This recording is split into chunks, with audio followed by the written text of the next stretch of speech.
সাত সকালে অগ্নিকাণ্ডে চাঞ্চল্য ছড়ালো জঙ্গিপুর মহকুমা হাসপাতাল চত্বরে। হাসপাতাল চত্বরে বন্ধ গ্যারেজে অগ্নিকাণ্ডের ঘটনা ঘটে। দমকলের চেষ্টায় আগুন নিয়ন্ত্রণে আসে।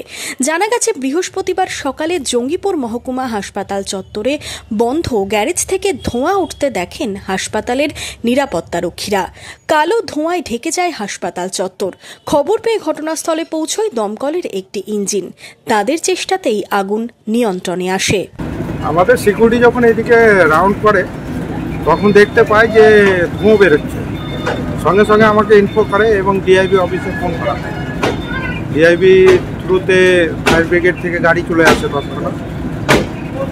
আমরা সকলে এসে দেখি যে ফায়ার ব্রিগেড গাড়ি চলে এসছে এবং দুটো গ্যারেজই লক করা আছে শাহ এজেন্সির পাশে। যেটা কি ছিল ওর মধ্যে পুরনো টায়ার আছে, জেনারেটর আছে, পুরনো অ্যাম্বুলেন্স আছে। ঠিক আছে, কি করে আগুন লাগলো কি জানতে পেরেছেন? না, এখনো কিছু জানা যায় না। সকালটার পাশেই তো হাসপাতাল রয়েছে, হ্যাঁ, কিন্তু এলাকাতে আতঙ্ক ছড়িয়ে পড়েছিল।